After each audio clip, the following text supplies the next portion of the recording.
Michigan International, bienvenue à vous. Aujourd'hui, on va parler d'une figure souvent citée, pourtant méconnue, dotée d'une pensée, une trajectoire, un héritage et enfin une boussole pour notre présent et notre futur.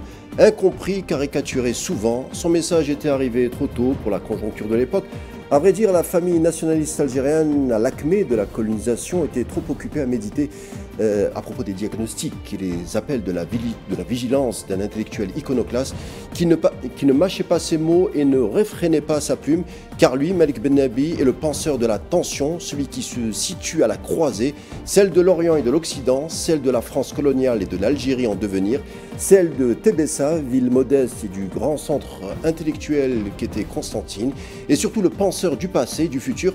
Les axes centraux de sa recherche sont brûlantes d'actualité. En un mot, comment la nuit noire a-t-elle enserré la civilisation musulmane pour ne plus la lâcher? À quel moment et pourquoi le musulman a-t-il subi l'histoire ou la civilisation des autres au lieu de redynamiser la sienne? Et pourquoi les tentatives de réforme ont échoué malgré les lendemains qui promettaient leur chant et surtout le renouveau? Malik Bennabi, tel un médecin, a cerné les maux d'une civilisation en déclin, portant à la longue épopée d'or, et comme un visionnaire a livré une proposition pour revigorer l'être musulman. Malik Bennabi, une vie, une pensée, à tout de suite pour en parler.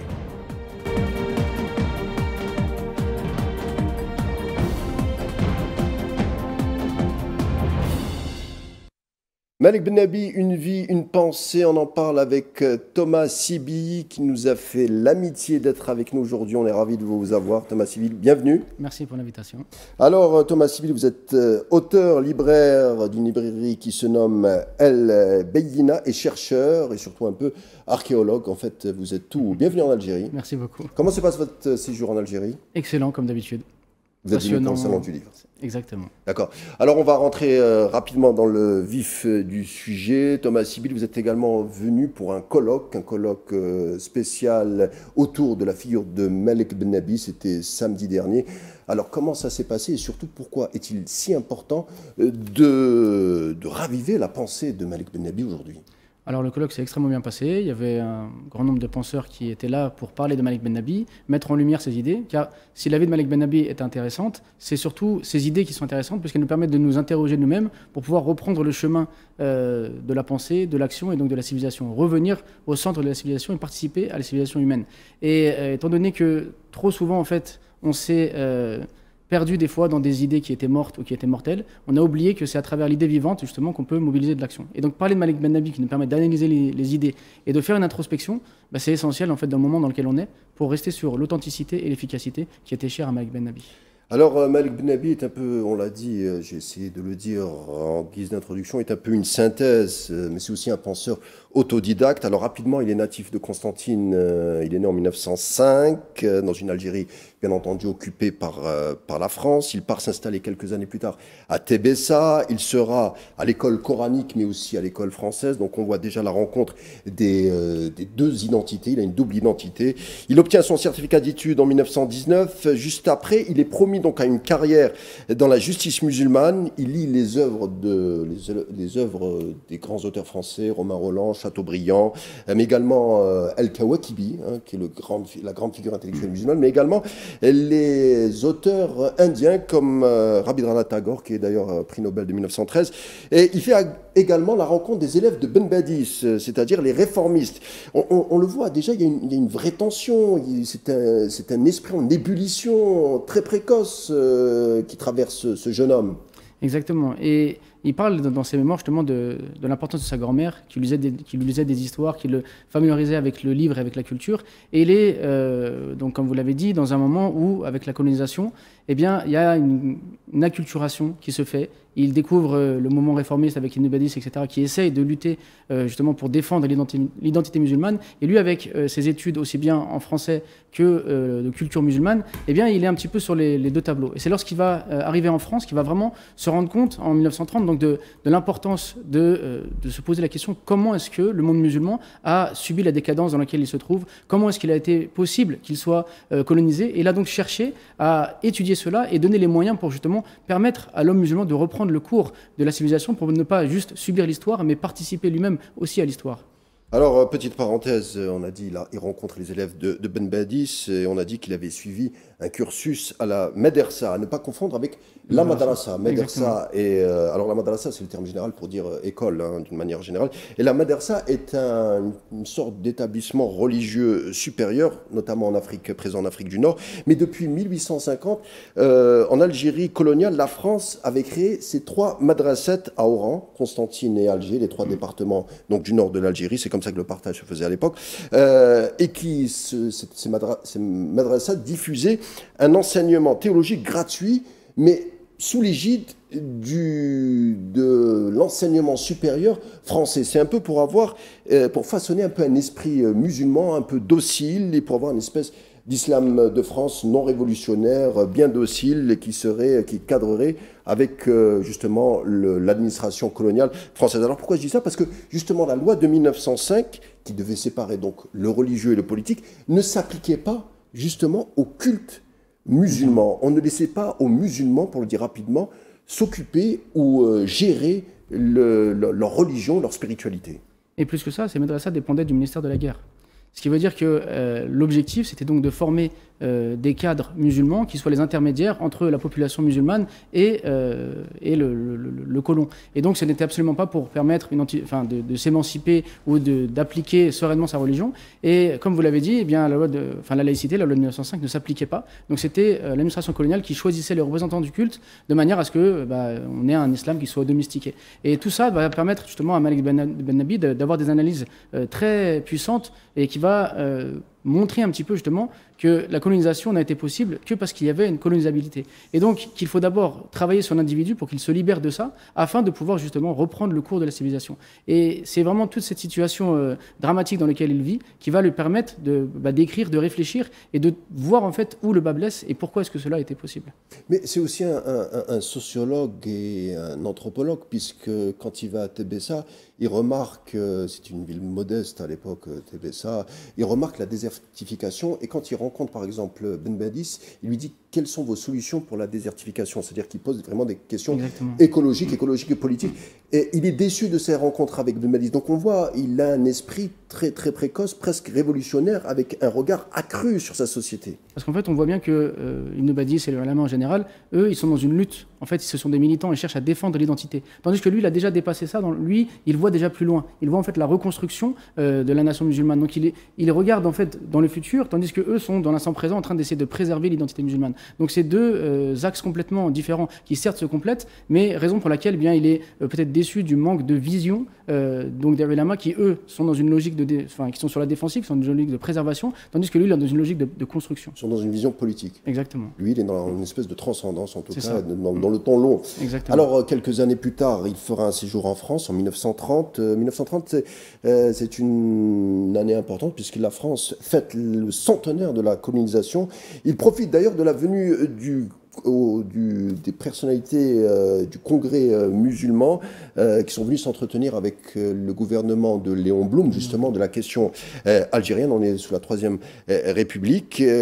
Mais Malik Ben Nabi, on l'a dit, il n'est pas avare de critiques auprès de ces personnalités, puisqu'il considère qu'on pose la question algérienne et l'indépendance algérienne qu'au niveau politique, alors que pour lui, la politique est une impasse pour résoudre la colonisation en Algérie. Exactement, et donc il leur reproche d'être venus, si on peut dire, mendier des droits auprès de celui qui les a privés de ces droits, et pour lui, le travail justement se passe en Algérie et absolument pas sur le côté politique, qui remplace un petit peu le maraboutisme qu'il y avait auparavant et qui est remplacé maintenant par ce qu'il appelle la politique, alors que justement c'est tout un travail donc, de reconstruction intellectuelle et spirituelle qui a besoin, bien au-delà d'une simple revendication politique, auprès de ceux qui ont privé justement les musulmans de ces droits politiques.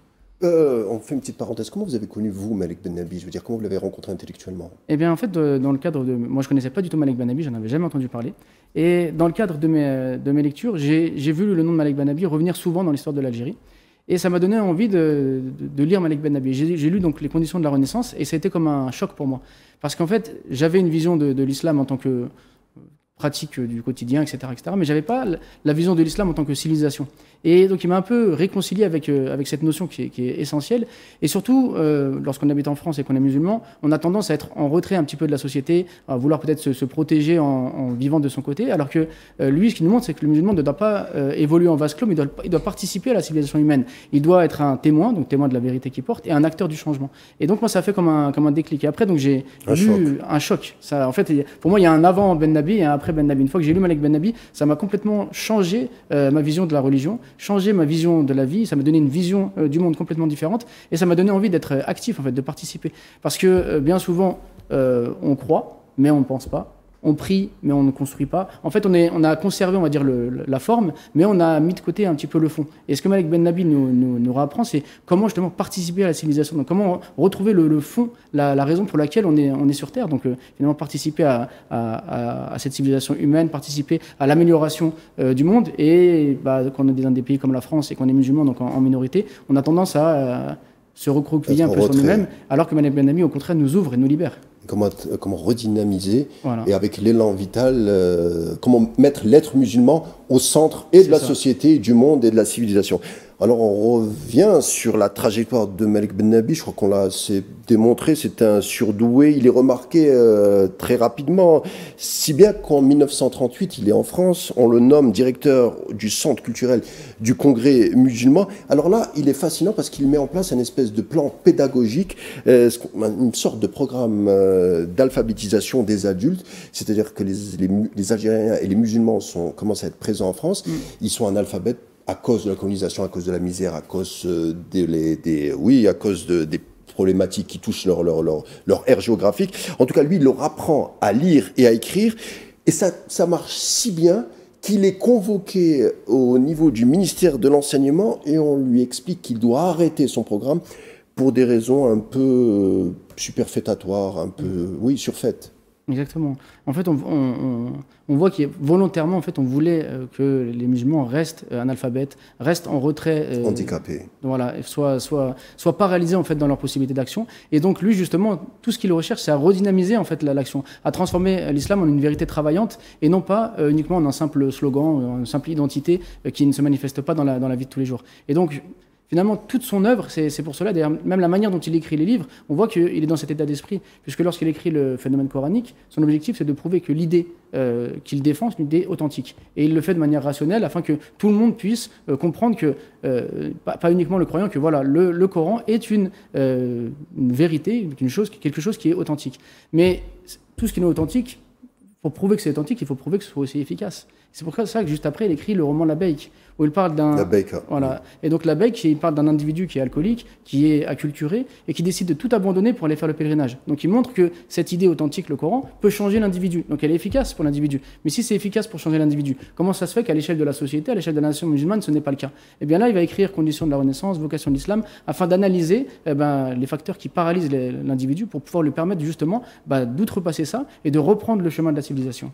Le phénomène coranique est un livre presque révolutionnaire, on va en parler, puisqu'il commence en guise d'introduction par une approche rationaliste.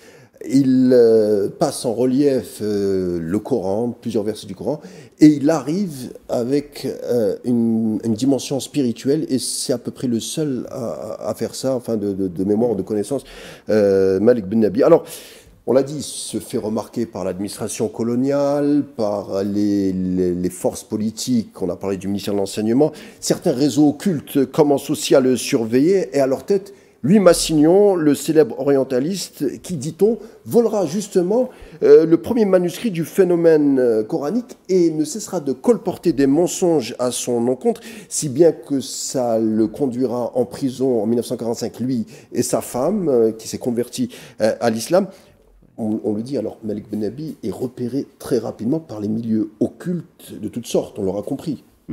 Effectivement, d'ailleurs, sa femme Paulette, qui se convertit à l'islam, qui se fait appeler Khadija, il l'accompagne.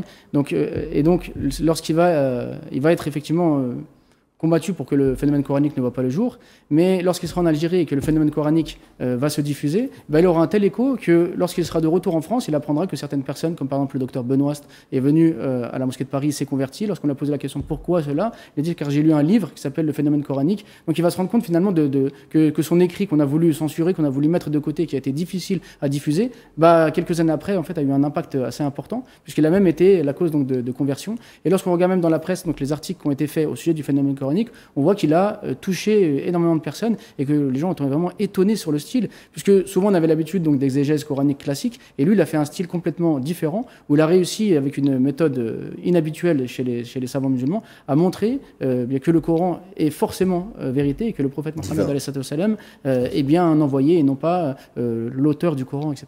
Donc c'est vraiment un esprit extrêmement intelligent qui commence son œuvre par le Coran et qui ensuite donne on va dire toute la méthode pour réformer l'individu pour qu'il puisse participer à la civilisation humaine.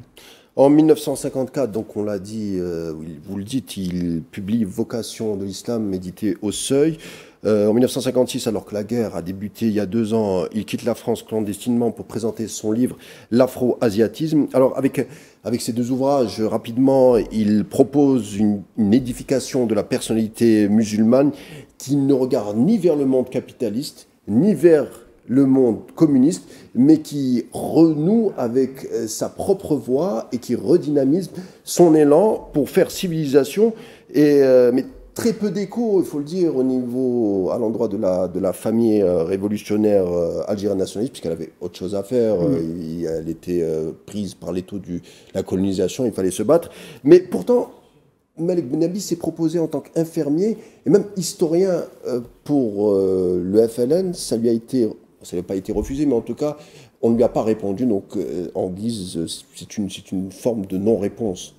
En fait, peut-être que le problème, c'est qu'il avait de l'avance, dans le sens qu'au moment de la crise, donc de la colonisation, on s'intéresse aux problèmes externes, donc la colonisation. Et lui s'intéressait aux problèmes internes, à savoir la colonisabilité. Car il expliquait justement qu'on a pu être colonisé qu'à partir du moment où on est colonisable. Et donc, si on veut pouvoir sortir de la colonisation, il faut d'abord traiter ce qui est en nous-mêmes. Pardon, c'est-à-dire, en fait, le FLN proposait un vecteur de l'extérieur vers l'intérieur. Lui, c'était le contraire, de l'intérieur vers l'extérieur. Exactement. Mais ça ne se contredit pas. Mais ça ne se contredit pas, mais en apparence, ça peut sembler contradictoire, raison pour laquelle il a été incompris, alors que ça tire ses racines dans le Coran, puisque Dieu nous dit qu'il ne change pas l'état d'un peuple tant qu'il n'a pas changé ce qu'il est en lui-même. Donc finalement, on voit que Malik Benabi est vraiment en adéquation avec le Coran sur cette chose-là. Et donc, puisque lui, il parlait de ce changement interne nécessaire, c'était incompris par ceux qui voulaient justement d'abord libérer les terres. Et lui voulait d'abord plutôt libérer les esprits avant donc de libérer les corps. Et ce qui fait de lui justement un penseur, on va dire, qui dépasse l'instant T, puisque sur le moment sa pensée était, on va dire, valable et nécessaire, mais elle le reste aujourd'hui. Puisqu'encore aujourd'hui, on a besoin donc de faire cette introspection pour comprendre ce qui en nous est paralysant et qui nous empêche de faire de l'islam une vérité travaillante, de participer à la civilisation humaine. Et donc c'est à la lecture justement de l'œuvre de Malik Benabi qu'on peut faire cette interrogation sur nous-mêmes, sur notre société, pour pouvoir changer. Et surtout, il pose un diagnostic, non pas sur la colonisation, bien sûr, il en est victime, et il en est meurtri, puisqu'il est né dans le joug colonial, on l'a dit, Constantine et Tébessa, mais il place la crise du monde musulman sur le temps long, c'est-à-dire au niveau civilisationnel, au niveau culturel. Exactement. En fait, Malik Benabi ne s'intéresse pas qu'à l'instant T. Lui, il comprend que, puisqu'on a été colonisé, c'est qu'on a été colonisable, donc il faut saisir cette difficulté que l'on vit pour s'interroger sur nous-mêmes de manière à pouvoir reprendre le cours de l'histoire et ne pas uniquement subir l'histoire. Et donc, il va s'intéresser à toutes les paralysies qu'il y a donc chez l'être humain. Il va essayer de classifier les idées pour expliquer ce qui est donc une idée morte, une idée mortelle, une idée vivante. Et il va expliquer justement que, en fait, le dynamisme part d'une idée qui est vivante. Il parle d'entassement, c'est-à-dire ne prenons pas les idées chez les autres, essayons nous-mêmes de renouer avec notre être. Voilà, c'est ça. En fait, le monde des choses doit reposer sur le monde des idées, et le monde musulman ne manque pas de choses, ce qu'il manque, c'est des idées. Et donc, lui, ce qu'il veut, c'est justement impulser cette dynamique civilisationnelle en permettant à la personne de renouer avec les idées. En fait, on attend des idées, généralement, les gens donnent des mots. Donc, c'est pourquoi souvent, ils parlent du moi, ils parlent des intellectomanes, qui empêchent justement le fait donc de pouvoir présenter des idées, présenter des actions, et qui reste uniquement sur des mots qui brillent, mais qui n'apportent rien, qui n'apportent aucun changement. De concret, qui ne traduit rien en termes de réalité. Exactement. Alors, la pensée de Ben Nabi, vous l'avez dit, et le fameux axe, ou le concept de colonisabilité, on a dit tellement de choses sur ce concept, mais très peu aujourd'hui, très peu de pensées, ou très peu on ne sait pas renouer, on ne sait pas conjuguer cette colonisabilité avec les temps présents, même les temps futurs, puisque selon lui, la colonisabilité ne vient pas avec la colonisation. C'est-à-dire déjà, il faut faire une distinction ou un distinguo par rapport à ça. Mais la colonisabilité précède la colonisation, en tout cas c'est lui qui le dit, et pour lui la crise du monde musulman advient avec deux dates clés, la chute des Almohades en 1269 et surtout la chute de Bagdad en 1258. Depuis cette période, il le dit, le monde musulman entasse des formes, des idées ou des concepts pris chez d'autres. C'est le concept d'aliénation. Il le dit avant Frantz Fanon. Exactement. Et surtout, il explique donc qu'en fait, la date du calendrier islamique correspond avec l'hégire, puisque c'est le moment où le réseau donc, des liens sociaux va se créer. Et qu'à partir de ce moment-là, donc, l'islam devient une civilisation. Et qu'avec la bataille donc, de Siffin et avec la chute des Almohades, eh bien, il va y avoir cette rupture donc, du réseau des liens sociaux. Et donc, c'est la décadence qui commence. Et d'ailleurs, il explique que la civilisation a plusieurs étapes. Elle a d'abord l'étape donc, de l'âme, où la personne est animée d'une idée supérieure. Puis ensuite, celle de la raison, on essaie de développer, de consolider. Et celle donc de l'instinct, où la personne est prise justement par ses désirs et la décadence commence. Et donc, il le situe avec ces deux dates. Et puisqu'on est dans un moment de décadence, eh bien lui, son objectif, c'est de redonner les moyens de reprendre le cours de l'histoire, de participer à la civilisation humaine, et donc de ne pas rester donc dans cet état de léthargie dans lequel le monde musulman était avant la colonisation, et que la colonisation a permis de révéler. Et donc de permettre à l'homme, une fois que la colonisation le touche, de faire cette introspection pour reprendre le cours de l'histoire, pour refaire de l'islam une vérité travaillante, qui était la nécessité impérieuse donc, du musulman à ce moment-là. En fait, c'est une pensée vivante, mais c'est aussi, quand on vous écoute, c'est une pensée aussi optimiste. Exactement. Et de l'espoir. Exactement. Et c'est d'ailleurs pour cela que lorsqu'il était interrogé sur le rôle du musulman donc dans ce siècle, il expliquait que donc son rôle est en trois parties. La première, c'est se connaître, puisqu'il faut se connaître pour savoir qui l'on est et d'où l'on vient et où on va, mais connaître les autres avec lesquels on interagit, connaître leurs centres d'intérêt, leurs idées, etc., afin de pouvoir justement faire société avec eux, mais se faire connaître. Ça s'appuie toujours sur le verset coranique. Exactement. Et en dernière partie, donc se faire connaître. Et dans un monde comme le nôtre, de désinformation, de préjugés, etc., se faire connaître est essentiel. Si on reste dans notre coin, eh bien, en quoi est-ce qu'on peut montrer qu'on a une force de proposition? En quoi est-ce qu'on peut montrer qu'on doit nous aussi participer, qu'on veut aussi nous aussi participer à cette civilisation humaine, qu'on a des choses à apporter, si on reste dans notre coin, on ne se fait pas connaître. Et donc, c'est là qu'on voit que le message de Malik Ben Nabi est réellement optimiste, puisqu'il nous montre qu'il y a une possibilité de changement, il y a possibilité de reprendre le cours de la civilisation. Il nous montre qu'on ne doit pas être dans le passéisme. Certes, on a fait des choses grandioses, mais quel intérêt de se vanter de ce qu'on a pu faire si on n'est pas capable de les reproduire aujourd'hui? Et donc, il nous donne les moyens de pouvoir reprendre le cours de l'histoire et de participer à la civilisation humaine. Et c'est en ça que son message est grandiose et optimiste. Alors, colonisabilité, on en a parlé, et d'après lui, enfin, c'est ce qu'il le dit, il le démontre, il le diagnostique magistralement, puisqu'il dit que le colonialisme français en Algérie est venu faire éclater un monde musulman, un sujet musulman déjà paralysé, déjà moribond, et c'est là peut-être qui dérange, puisque la colonisation, selon lui, a contraint la nation algérienne ou l'Algérien de reprendre son destin en main et de conjuguer sa vitalité pour aller vers la liberté. Exactement. Et au-delà même donc de ce moment historique, encore aujourd'hui, il permet à l'individu qui va lire Malik Ben Nabi de se rendre compte que finalement on n'est pas fait pour évoluer en vase clos, on doit participer donc à cela. Donc ça nous montre en quoi est-ce que l'islam est une vérité travaillante et l'islam nous permet de participer au monde. Et souvent en fait aujourd'hui, c'est une idée du présent. Voilà, c'est une idée du présent parce que souvent en fait on a conservé la forme, c'est-à-dire on prie, on jeûne, etc. Mais on a perdu le fond, cette âme civilisatrice. Et ce qui a fait de l'islam, pourquoi l'islam a brillé à travers le monde, parce qu'il avait cette notion de civilisation. Et pourquoi est-ce qu'aujourd'hui l'islam est vu un peu comme le dernier de la classe? Parce que justement, il est en retrait. Il pense qu'il ne peut plus participer à cette civilisation. Eh bien, en lisant Malik Ben Nabi, on a l'optimisme, on a les moyens nécessaires pour cette introspection qui nous permet de reprendre le cours de l'histoire. Et c'est en ça que vraiment la lecture de Malik Ben Nabi est une actualité frappante.